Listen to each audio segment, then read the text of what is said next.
M5D UFO Files. Unraveling the UFO Files. Revelations that change everything. The views and opinions expressed by individuals in the following program do not necessarily reflect those of the broadcaster or its parent company or affiliates. You're now entering the Multiverse 5D podcast, where reality bends, truth awakens, and nothing is what it seems. Welcome, curious listeners, to the Deep Dive.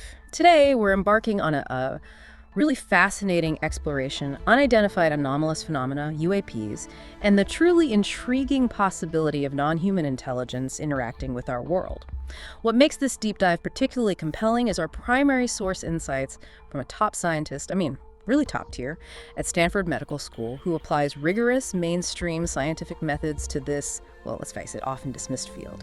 Our mission today, to understand how someone with such a conventional, highly respected scientific background approaches claims that many find hard to believe. We're going to look at the data, the evidence, and the pretty profound questions they raise. And that approach is absolutely critical. When you're faced with data that just doesn't fit the existing framework, maintaining that scientific rigor, but also keeping an open mind, that's paramount. You have to let the data lead, not our preconceived notions. Exactly.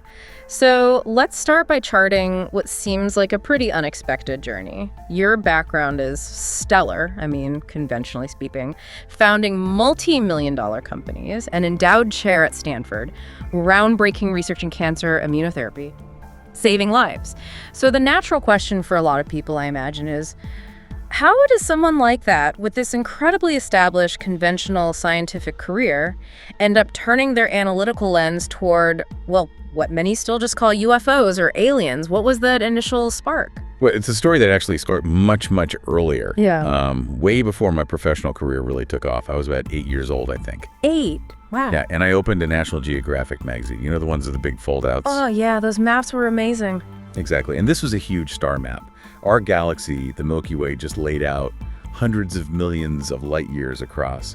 And I remember just thinking really clearly, what kinds of civilizations, what stories, what histories might have risen and fallen across that immense expanse over billions and billions of years? Mm-hmm. That question, it never really left me. Later on, I got really into science fiction, authors like Larry Niven, David Brin. Big names. Yeah, they explored things from an evolutionary standpoint, mm-hmm. How alien biology might shape their whole philosophy, their culture.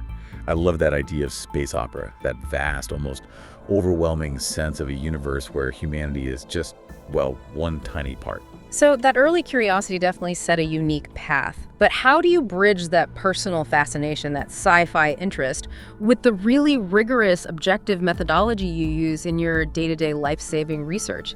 I know a key case for you, one you've talked about, was the Atacama mummy, ETA. That wasn't about looking for aliens, right? It was more about applying standard science to a claim that just happened to be extraordinary. Precisely. Yeah. That's exactly it. When the Atacama mummy, this tiny 6-inch specimen, surfaced, and some people were saying, maybe it's extraterrestrial, my immediate reaction was, okay, extraordinary claim, fine, let's just do regular science. You don't actually need extraordinary evidence for that, you just need good, solid science. Mm. So I got a RID sample through the owner's representatives. Took several years, actually. I funded it myself initially. Pulled together a team, maybe 13 or 14 co-investigators. Really? That many? Oh, yeah. Including a whole division from Rowe Diagnostics for the genomics and 3 other Stanford professors. Yeah. And the findings, well, they were pretty clear-cut. Not alien. Not alien at all. It was, tragically, a human fetus, or possibly a child, with really severe genetic mutations. Yeah. And the DNA analysis. It matched exactly with the indigenous peoples of the Atacama region where it was found. So the lesson wasn't just debunking, but showing how crucial it is to bring in the right specialists. Like, you needed a pediatric bone expert, an indigenous DNA expert. Absolutely. Knowing the limits of your own knowledge is key in science. You bring in the people who do know. And yeah, that case really established my approach. Data first, rigor always. Handle extraordinary claims with objective, standard methods. And it was that very rigorous approach, sticking to the science, that kind of unexpectedly led you into working directly with the U.S. government on UAPs, wasn't it? That seems like quite a leap. It was definitely unexpected. They literally just showed up at my office. unannounced. Just like that. Yeah. Yeah, and their initial story, the way they framed it, wasn't about UFOs. It was about these individuals, diplomats, intelligence folks, some pilots who were suffering from strange symptoms, rashes, other unexplained health issues. They were all sort of lumped into this weird bucket. I started looking at their MRI data, brain scans. And maybe 15, 20 minutes into it, I started seeing patterns, and I just asked them, wait a second, is this related to UFOs? And you thought they were kidding? Honestly, yes. I thought it was some kind of elaborate joke or maybe a test, but no, they were completely serious. Now, most of those initial cases, the bulk of them, turned out to be what we now call Havana syndrome, or anomalous health incidents, AHIs. That's a very real, serious thing. It's even classified now, listed on military websites. But after you filtered those, say, 80 or 90 cases out, what was left was this small group, maybe 10 individuals, who all claimed direct interaction with UAPs. Okay, that must have been a real whoa moment. So you've got these credible, high-functioning professionals, not, as you said, high school kids on a bender reporting these encounters and suffering actual physical harm. What did your analysis show in their cases? These were absolutely serious, credible people, pilots, intelligence officers. And what we found was physical damage, things you could see, measure. Incontrovertible damage, really.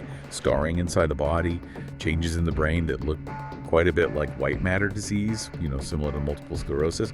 And crucially, we did thorough psychological testing. These were not people suffering from mental health issues that was definitively ruled out. So my stance had to be, and still is, I don't believe in anything specific. I believe in the data.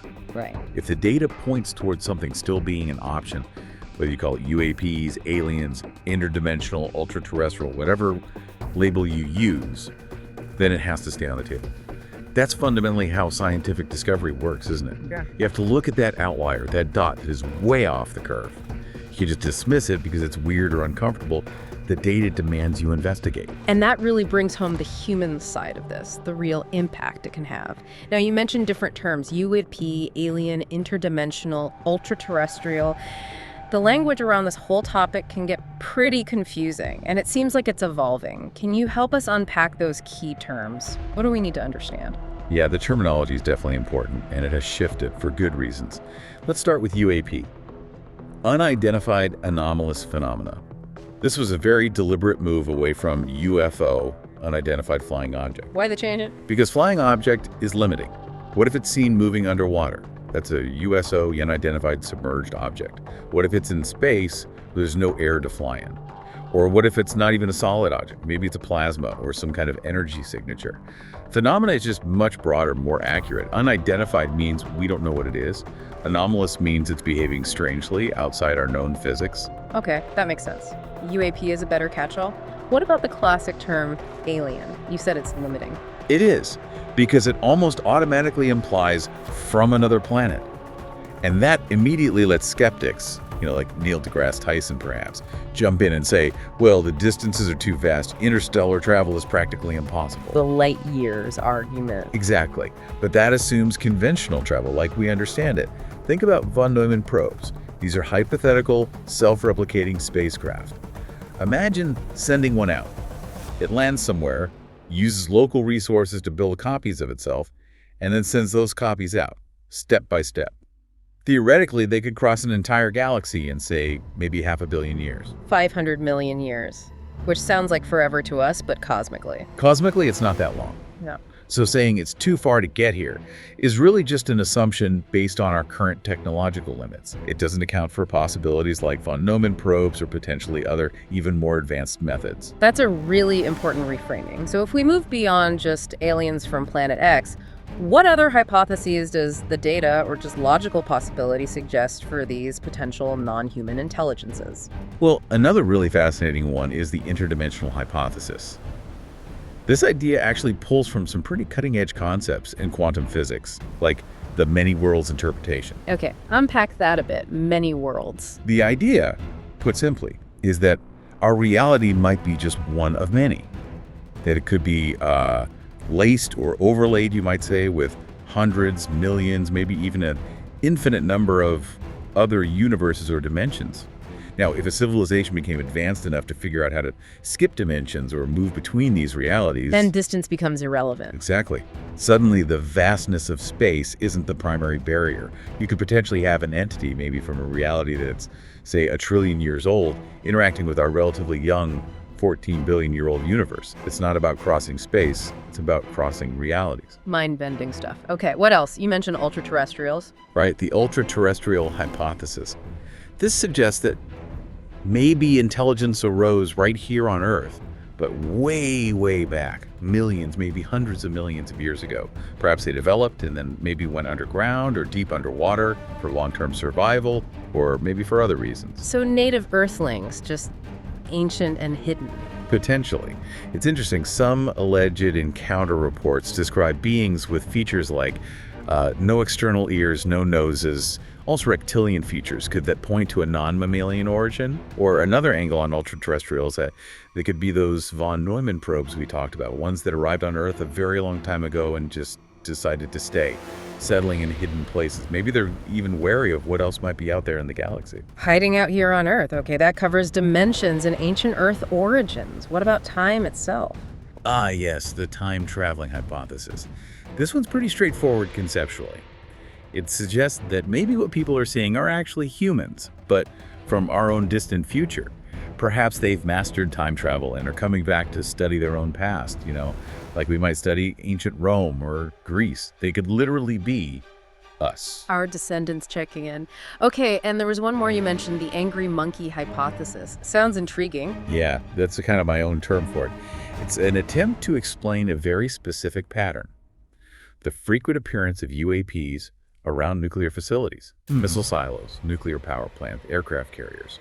There are numerous reports. Some even claim interference, like turning missile systems on or off. Which is obviously incredibly concerning. Hugely. So the hypothesis is maybe whatever this intelligence is, it's concerned about humanity's destructive capability, particularly nuclear weapons, as if they're keeping an eye on, what the angry monkeys with the big bombs are up to.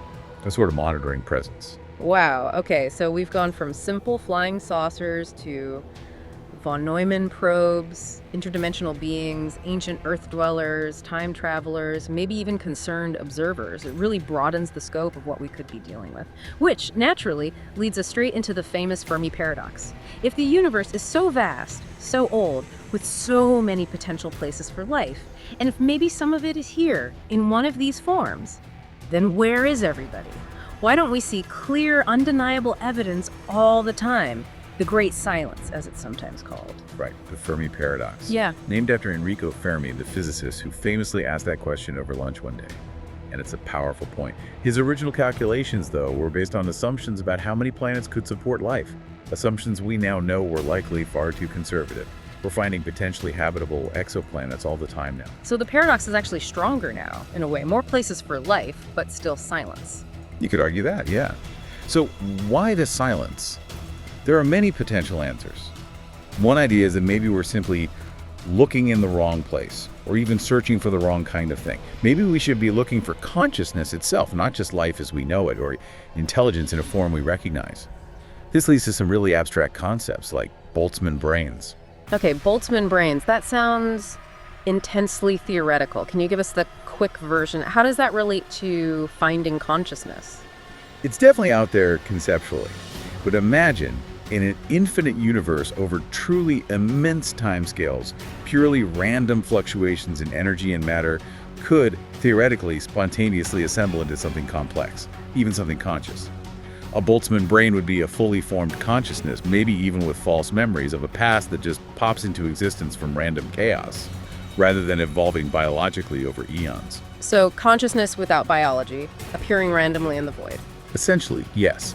It's a philosophical thought experiment, mostly, but it highlights the possibility that consciousness could exist in forms and places we can barely imagine, like organizational plasmas, complex energy fields, maybe floating in intergalactic space, or who knows, even inside stars. It forces us to question our definition of life. Okay, that definitely stretches the brain. So looking for consciousness, not just life, what if they are more conventional, just hidden? That's another strong possibility. Maybe advanced intelligence learns over long time scales that staying hidden is the key to survival. So perhaps they reside in places we don't typically look deep underground, miles beneath the ocean floor, maybe even, as I said, inside stars. Our methods are limited too. Our main search, SETI, mostly looks for radio signals. Which is a fairly recent technology for us. Exactly. A civilization millions of years ahead might have moved way beyond radio. Maybe they use quantum entanglement for communication, or something we haven't even conceived of. Our detection window might just be incredibly narrow and short-lived in the grand scheme of things. And then there's an idea championed by Jacques Vallée, who's been a huge influence on me. He talks about the IQ test, or maybe the ant analogy. The ant analogy. Yeah. Think about us walking through a garden. We see ants. Do we stop and try to establish diplomatic relations with the ant colony? No, not usually. Right. We might observe them, maybe avoid stepping on them, perhaps even interact in a limited way if we're curious, but we don't treat them as equals. Why should a vastly superior intelligence feel the need to formally reveal themselves to us, especially given, well, our current state of affairs? The thinking goes, maybe they're waiting until we're ready, however they define that. You know, you guys are still fighting amongst yourselves, still destroying your planet. Why would we land on the White House lawn? A sobering thought. Puts the onus on us. It does. And tied to that, what we perceive in encounters might not even be the intelligence itself. It could be a probe, a drone, or even an avatar, a kind of material projection created by a more fundamental, perhaps non-physical intelligence specifically for interacting with our reality. That challenges so many assumptions. But okay, putting aside the grand theories for a moment, let's talk about witnesses. As a scientist, you deal with data. Witness testimony is notoriously tricky. How do you approach the sheer volume of reports? Thousands upon thousands of people claiming sightings or encounters, often dismissed as misidentification, hoaxes, or delusion. It's true. Individual reports can be unreliable. You can easily brush off one or two, maybe even a dozen. But when you have thousands of reports spanning centuries across different cultures with striking similarities, that becomes harder to dismiss out of hand. It becomes a data set in itself. You have historical accounts, things I mentioned in chronicles, from Alexander the Great's campaigns, old Japanese scrolls depicting unusual objects. Then fast forward to early 20th century newspaper reports of airships before airplanes were common. And more recent, well-documented cases. Absolutely. Like the aerial school incident in Zimbabwe back in the 90s, you had over 60 school children witness something land nearby, some reported seeing beings. And these weren't just dismissed. Dr. John Mack, a Pulitzer Prize-winning psychiatrist from Harvard, a specialist in child psychiatry, went there, interviewed them extensively over time. And what did he conclude? He concluded they were telling the truth about what they genuinely believed they saw. They weren't coached, they weren't suffering from mass hysteria in his expert opinion. Their drawings, their descriptions were remarkably consistent. The common threads you see in reports, even from kids back in the 40s or 50s, before TV and movies saturated culture with alien imagery, are compelling. I even had my own minor experience as a kid, delivering papers back in '74. Saw this object, completely silent, moved directly overhead. No wings, no noise, no lights, I recall. Just there, then gone. It wasn't dramatic, but it stuck with me. It needs an explanation. It personalizes it. It does. And when people report things like telepathy, my scientific mind doesn't jump to magic. I think, okay, could that be an incredibly advanced form of technology? Maybe finely targeted electromagnetics influencing brain activity. Honestly, I have no problem believing that a civilization a million years ahead of us could achieve that level of sophistication. It's these persistent common threads across time and culture that suggest, well, that ignorance is the engine of creativity. It forces us to seek new explanations, to push boundaries. That view of telepathy as advanced tech is fascinating. So this long history, these consistent reports, brings us to the government angle. You mentioned your own direct involvement later, but what's the broader picture? It seems like there's been this long history of official interest, maybe collection, but also suppression. That seems to be the pattern, yes.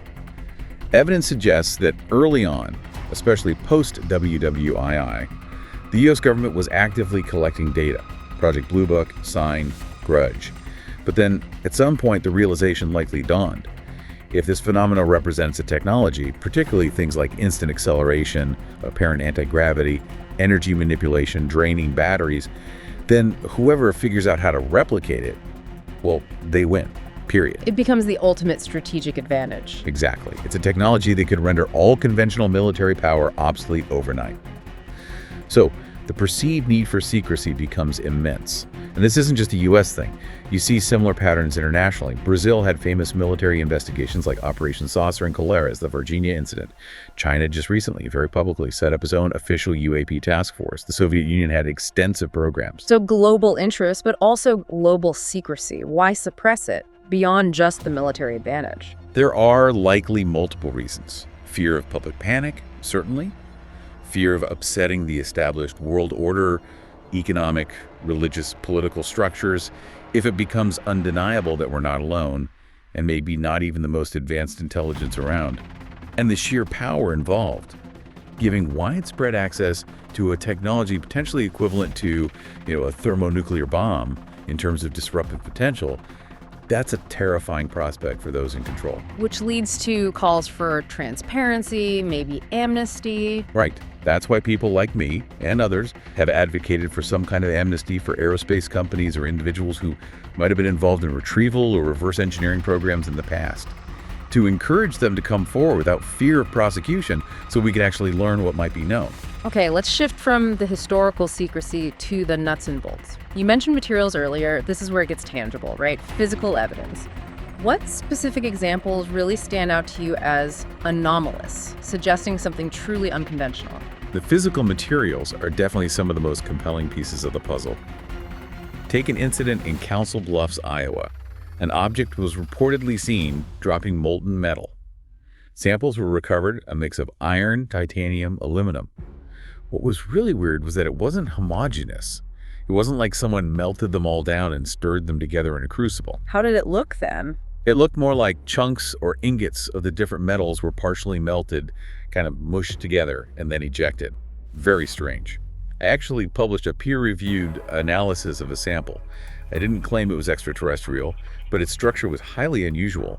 And interestingly, it matched descriptions from other similar incidents where molten metal was reportedly dropped. Okay, what else? You mentioned Ubatuba. Yes, the Ubatuba, Brazil case from way back in the 1950s. The story goes, a fisherman saw an object explode over the beach, collected some fragments. Years later, analyses were done. One piece, examined using advanced techniques like atomic probe tomography, showed it was magnesium, but incredibly pure magnesium, like 99.999% pure. For the 1950s, achieving that level of purity would have been extraordinary, perhaps impossible with no technology at the time. And wasn't there something about isotopes? Yes, that's perhaps even more significant. Another analysis on material allegedly from the same incident found magnesium isotope ratios, the proportions of different weights of magnesium atoms that were significantly different from the standard ratios found anywhere on Earth. That strongly suggests it was engineered and made by somebody or something, not using terrestrial materials or processes. Wow, off-Earth isotope ratios. Yeah. And Roswell, that's the big one everyone knows. Roswell is complex, layers upon layers of story.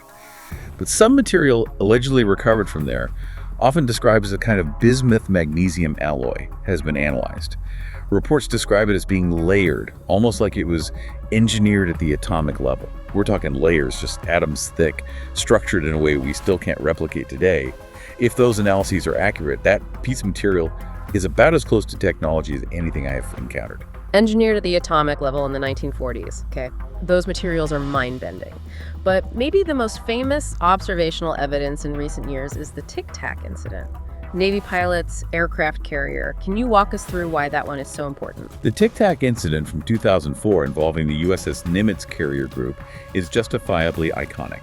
You have multiple highly trained Navy pilots like Commander David Fravor visually observing this white tic-tac-shaped object performing maneuvers that simply defy known physics. Like what kind of maneuvers? Things like dropping from tens of thousands of feet to sea level in less than a second, hovering motionless against strong winds, and then accelerating instantaneously to speeds far beyond any known aircraft, with no visible means of propulsion. No wings, no engines, no exhaust plumes. And this was all corroborated by sophisticated radar systems on the ships and aircraft. And wasn't there something about it predicting their movements? That's one of the most baffling parts. The object appeared at a specific rendezvous point, a coordinate the pilots were directed to before the pilots even got there. It seemed to anticipate where they were going. That implies some kind of predictive capability or maybe access to their communications or planning. And the data initially vanished? Yes, crucial radar data and potentially other recordings were reportedly confiscated or disappeared shortly after the incident. It was only years later that key video footage was leaked and officially released, largely thanks to the efforts of people like Lou Elizondo, a former high-level Pentagon intelligence officer, and Chris Mellon, a former Deputy Assistant Secretary of Defense for Intelligence. And this wasn't an isolated event for Navy pilots. Not at all. We later learned about numerous similar encounters off the east coast of the U.S. involving pilots like Ryan Graves from the USS Theodore Roosevelt Strike Group. He and others reported seeing these objects, sometimes in fleets, almost daily for extended periods. They'd see them performing impossible maneuvers, flying directly against hurricane-force winds, remaining perfectly stationary, then suddenly accelerating away at incredible speeds. It was so common and concerning that Graves eventually co-founded Americans for Safe Aerospace to advocate for pilots and address the safety risks. So, multiple credible military witnesses, sophisticated sensor data, impossible flight characteristics. What are the main counter-arguments or conventional explanations offered for things like the tic-tac, and why don't they quite hold up for you? Well, one common suggestion is blue-on-blue testing, basically. Our own military testing secret technology, or perhaps even inserting false signals into radar systems to test responses or capabilities. Like electronic warfare testing. Exactly. The problem with that for the tic-tac is the multiple, highly credible eyewitness accounts from pilots like Fravor. Electronic signals don't explain pilots seeing a physical object maneuvering erratically right in front of them, unless you postulate some kind of ultra-advanced holographic projection technology that we, as far as anyone knows, absolutely do not possess. Okay, so maybe not just radar ghosts. What about a secret U.S. aircraft program? Maybe something highly classified with revolutionary propulsion. That's another possibility often raised. But there were issues of that too. First, the reported capabilities, instantaneous acceleration, lack of heat signature, transmedium travel, sometimes reported, see far beyond even theoretical physics, let alone classified programs we might imagine. Second, and perhaps more importantly, reports of objects exhibiting very similar flight characteristics go back decades to the 1950s and 60s, long before the kind of technology needed could possibly have been developed, even in secret. So you exhaust the conventional explanations, and you're left with, well, my conclusion is pretty simple and direct. There's a technology operating in our environment that we do not understand, period. And it's not just pilots seeing tic-tacs. You even have cases like the acknowledged observation of a 2-foot metallic sphere just hovering with no obvious propulsion, captured by military surveillance drones over Mosul, Iraq. The former head of the Pentagon's UAP office, ARO Sean Kirkpatrick, acknowledged that one publicly. It seems the data points keep accumulating.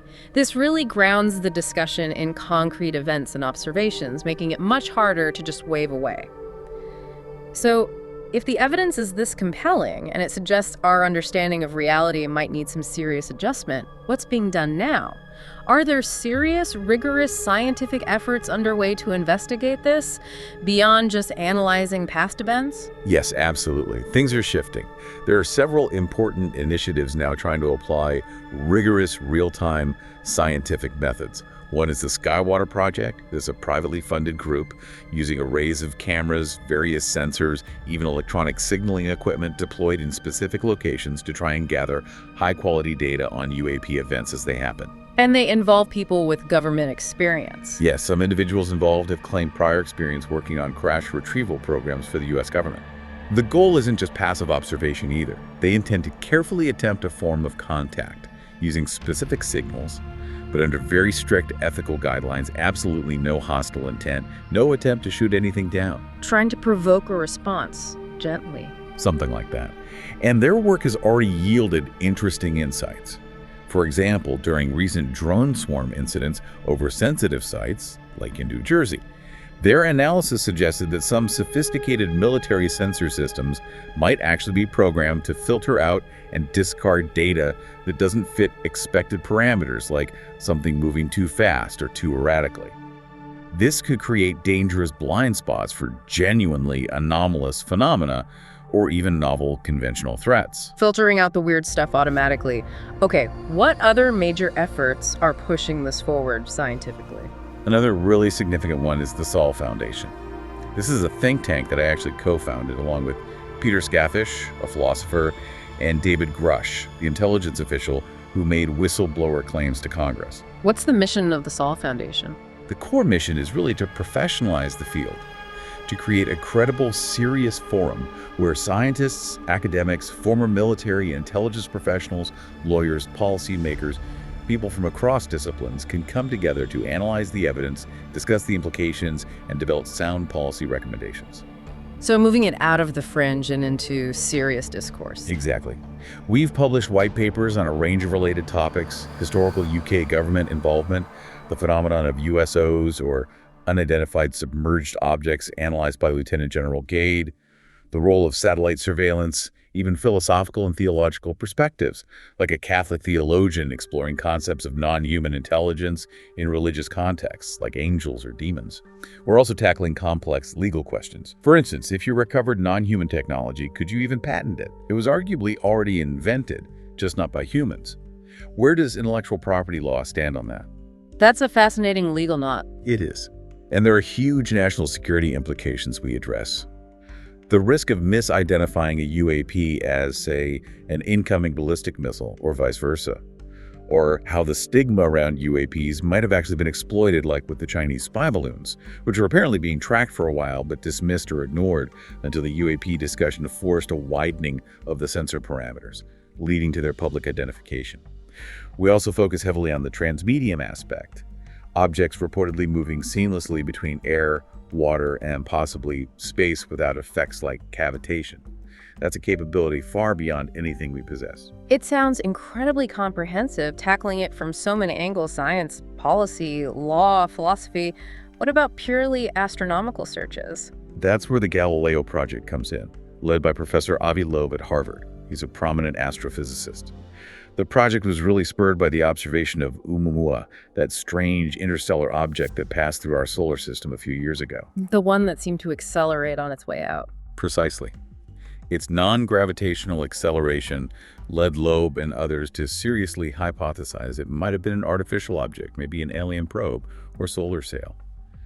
So the Galileo project is building dedicated observatories with advanced instruments specifically designed to systematically scan the skies for UAPs and other anomalous interstellar objects, collecting unambiguous scientific data. So proactive searching, not just reacting. And you mentioned Jacques Vallée earlier as a mentor. His influence seems really important here. Oh, immensely so. For me, Jacques Vallée is arguably the most important thinker in this field over the past 50 years. He was one of the very first, back in the 60s and 70s, to really champion the interdimensional hypothesis, moving beyond the simple nuts and bolts extraterrestrial idea. He brought genuine academic rigor, drawing on information theory, folklore, sociology. He even had his own significant sighting as a young astronomer in France. His forbidden science diaries are essential reading. He's always been the ultimate devil's advocate for any idea, including his own, constantly questioning assumptions, demanding better evidence, pushing for deeper analysis. That relentless critical thinking, combined with an open mind, is exactly what this field needs. He taught me the importance of that balance. That's an incredible overview of the serious work being done now. It really paints a picture of a field that's maybe slowly but surely moving towards more rigorous scientific inquiry. So bringing it all together, as we wrap up this deep dive, what's your personal takeaway? Your philosophical stance, perhaps? Especially when dealing with a topic that still attracts so much skepticism and, let's be honest, ridicule. Look, my personal philosophy, and I try to be really clear about this, deep down, my bias is still, I don't believe that aliens have visited the planet. That's sort of my internal starting point, something I still wrestle with. However, the external evidence, the data that I've encountered, analyzed, discussed with credible sources, that evidence is overwhelming.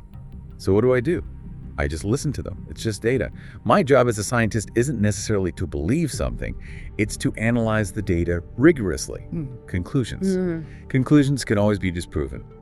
That's science. You focus on the data. You follow where it leads, even if it's uncomfortable or contradicts your biases. The scientific mindset, for me, is fundamentally about being willing to be wrong. The scientist is meant to be wrong today because they're going to be righter tomorrow. That's how progress happens. And what keeps you engaged in this alongside your established successful career? Honestly, I want to do something exciting. My work in cancer and immunology is incredibly rewarding, don't get me wrong, But this is different. It's exploring the very edge of our understanding. I could easily go to my grave not having proven anything about this specific topic. And that's okay. For me, it's the ride, and I've had a lot of fun along the way. It's the intellectual adventure, the pursuit of the unknown. That's the real driver. And what a ride it is indeed. This deep dive has really illuminated how cutting-edge science can be applied to truly extraordinary claims, revealing compelling evidence, opening up these mind-bending possibilities, and underscoring that crucial need for both rigor and an open mind when we face the unknown. We've seen how a commitment to data can lead down unexpected paths, seriously challenging our basic assumptions about reality. There's this historical analogy that often comes to my mind. Think about when the Spanish conquistadors first arrived in the Americas. Their large sailing ships appeared off the coast. Reports suggest that the indigenous people, who were sophisticated observers of their own environment, initially couldn't even perceive the ships for what they were. They were so outside their existing frame of reference, their worldview. They literally couldn't see them. Or couldn't process what they were seeing. In that single moment, their world simultaneously became much larger, realizing they were part of something vastly bigger and also smaller, because their previous understanding was instantly shown to be incomplete. It's almost like an intelligence test for us now. Can we perceive what might be right here, right in front of us, even if it completely upends what we think we know about the universe and our place in it? That is a truly provocative thought to end on. Can we pass the test? We really hope this deep dive has given you plenty to think about, encouraged you to look at the data for yourselves, and maybe continue your own exploration into these profound, reality-bending questions. Thank you so much for joining us on the deep dive. M5D UFO Files. Unraveling the UFO Files. Revelations that change everything.